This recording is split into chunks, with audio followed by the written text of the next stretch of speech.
At 55, I thought being healthy just meant not being in the hospital. I was working 12 hours a day. I thought I was winning. I was wrong. For 30 years, I used the word busy as a shield to stay blind. It was a debt I was signing my name to every single morning. Then at 72, the bill came due. It was a quiet phone call. You still have margin. Don't wait for your body to start shouting.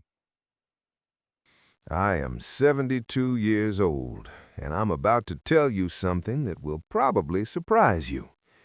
For the last 30 years, I told everyone, including myself, that I was perfectly healthy. I worked 50-hour weeks, I never missed a mortgage payment, and I was the rock of my family. I know what you're thinking. 72. Isn't that just the age when things start to break?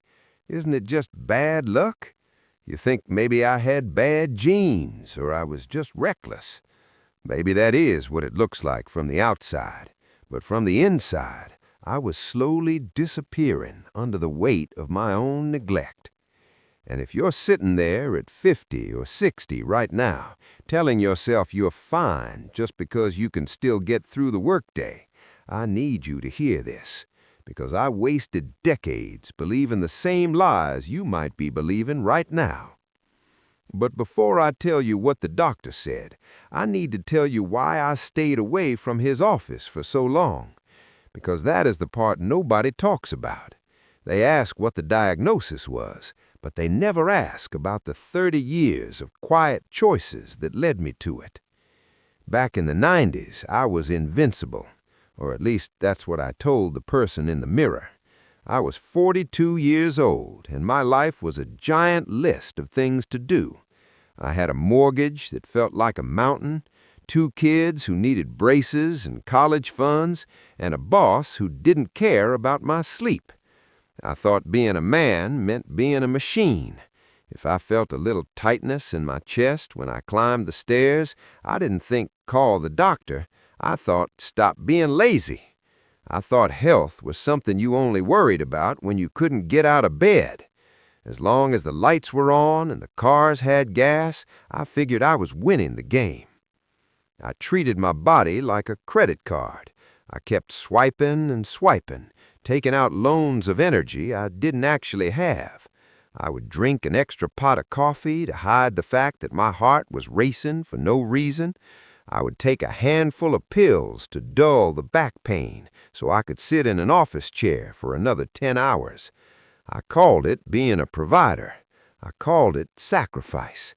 But really, it was just a trade. I was trading my future years for current convenience. I remember one specific Saturday in my late 50s. I was trying to mow the lawn, and I had to stop 4 times just to catch my breath. My wife came out and asked if I was okay. I snapped at her. I told her it was just the humidity. I told her I was just getting older.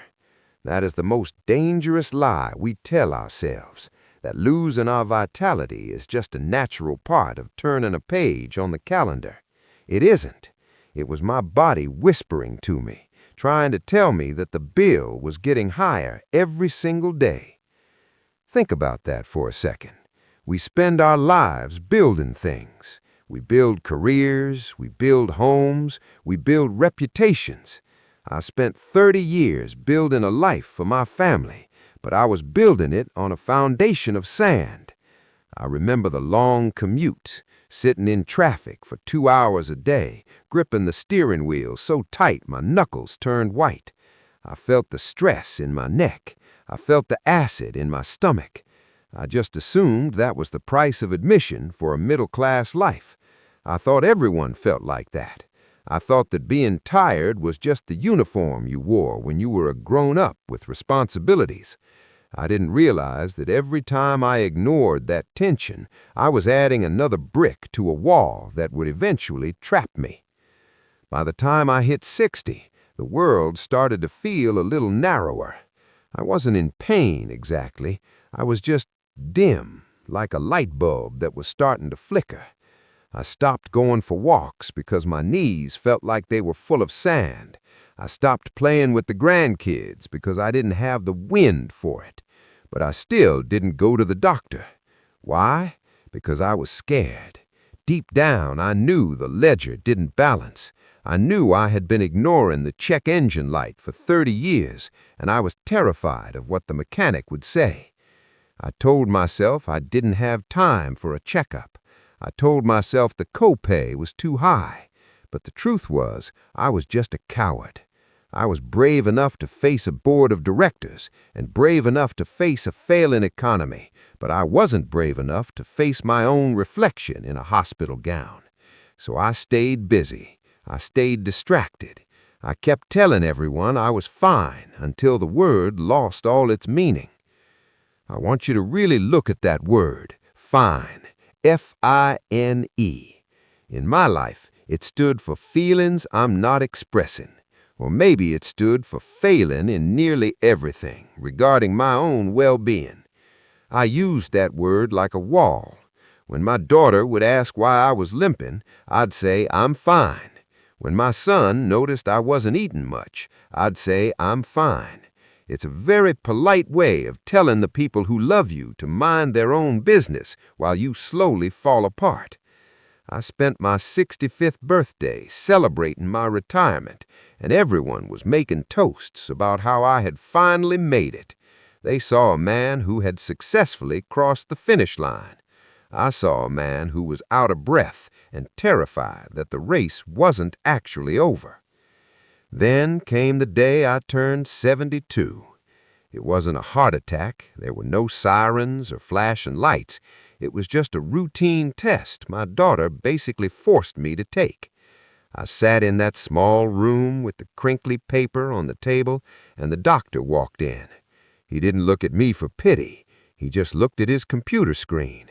He showed me a chart. It looked like a map of a city where all the roads were blocked. He told me I had a condition that had been growing inside me for 20 years. It wasn't bad luck. It wasn't a mystery. It was the natural result of 30 years of small, quiet no's. No to the walk, no to the salad, no to the sleep, no to the checkup. The doctor told me that the damage wasn't done in a day. It was done in the thousands of days where I chose the easy way instead of the right way. He spoke about inflammation, about blood pressure, about things I'd read in magazines but never thought applied to me.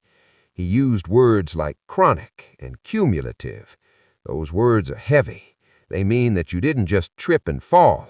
They mean you've been walking in the wrong direction for half your life. I sat there listening to him, and for the first time in 30 years, I didn't have an excuse. I couldn't blame the boss. I couldn't blame the economy. I couldn't even blame getting older. I had to look at that chart and realize it was a picture of my own choices. In that moment, it hit me. I didn't get sick that morning. I had been building this sickness like a house, brick by brick, since I was 40. I looked at the doctor, and I didn't feel panic. I felt a strange kind of clarity. I realized that my biggest strength, my ability to work through anything, had been my biggest weakness. I thought I was being selfless by working myself to the bone for my family, but the truth was I was being reckless. What good is the money I saved or the house I paid off if I'm too broken to sit on the porch and enjoy it? I spent my whole life making sure they were taken care of, but I forgot that the best thing I could ever give them was my presence. By ignoring myself, I was actually stealing from them. I was stealing their future grandfather. I was stealing my wife's travel partner. I was stealing the man I was supposed to become. Think about the irony of that. We spend our lives building things. We build careers, we build homes, we build reputations. I spent 30 years building a life for my family, but we never neglect the only thing required to actually be in that future. We treat our bodies like they are disposable, like we can just trade them in for a new model when we hit 65. But we only get one, and that one body has a very long memory. It remembers every meal we ate standing up. It remembers every hour of sleep we traded for a spreadsheet. It remembers the years of carrying stress in our shoulders like it was a badge of honor. It keeps a ledger, and the debt was finally due. But here is the thing that gave me hope. Even at 72, once I stopped lying to myself, I could start making different choices. I couldn't undo the last 30 years, but I could stop the debt from getting any bigger. I started with the simple things, the things I thought were too small to matter when I was 50. I started walking 10 minutes a day, just 10. At first, I felt ridiculous. I felt like an old man. But then I realized I am an old man, and if I don't walk 10 minutes today, I won't be able to walk 5 minutes next year. I started drinking water instead of soda. I started listening when my heart felt heavy. I started going to the doctor, not because I was forced to, but because I finally respected myself enough to want to know the truth. I want you to imagine your life as a long-distance flight.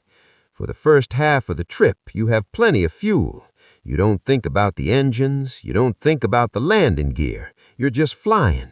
But as you get closer to the destination, you have to start paying attention to the gauges. You can't just keep the engines at full throttle forever. If you ignore the warning lights in the cockpit, you won't have a smooth landing. You'll have a crash. I was ignoring my gauges for 30 years, thinking I had an infinite supply of fuel. I didn't. None of us do. If you are watching this and you are in that middle stretch of life, I want you to look at your life honestly. Don't look at your bank account or your job title. Look at how you feel when you wake up. Look at how you breathe when you walk up a hill. If you feel that little tug, that little whisper that says something isn't right, don't call it just getting older. That is your body trying to save your life. The regret I feel today isn't about the medicine I have to take now. The regret is about the 30 years I spent pretending I was fine while I was actually fading away. I spent so much time worrying about the someday that I completely neglected the today. I thought I was being a hero by pushing through the pain, but real heroes take care of themselves so they can keep helping others. It takes a lot of courage to admit you've been wrong for 30 years. It takes a lot of courage to sit in a doctor's office and say, "I'm scared and I don't know what to do." But that courage is the only thing that can change your story. You don't need a catastrophe to change your direction. You don't need a heart attack to tell you to slow down. You just need to stop trading your health for things that won't matter in 10 years.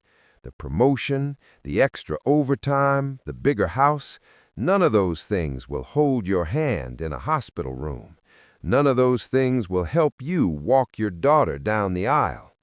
Your body is keeping score, and it is a very honest judge. It doesn't care about your excuses or your busy schedule. It only cares about the care you give it today. It's a relationship, just like a marriage or a friendship. If you ignore a friend for 30 years, they won't be there when you need them. If you ignore your body for 30 years, it will eventually answer back with a voice you can't ignore. But the conversation doesn't have to be a shout. It can be a quiet talk. It can be a new beginning. I'm 72 now, and my life is different. I'm not as fast as I used to be, and I have to be careful with what I eat and how I move. But I'm more present than I've ever been. I'm not fine anymore. I'm honest. I'm aware. I'm finally listening. I want to ask you something, and I want you to be honest with yourself. What is the one thing your body has been trying to tell you that you've been too busy to hear? Is it your breath? Is it your sleep? Is it a strange pain you keep calling nothing? Don't wait for the bill to come due. Don't wait for the chart to show you what you already know in your heart. Just say the word to yourself. Write it down. Acknowledging that one thing is the moment you stop disappearing and start coming back. It's not too late, but the clock is ticking, and you've invested too much in this life to miss the end of the story. You've worked hard for your future. Now make sure you're actually there to see it.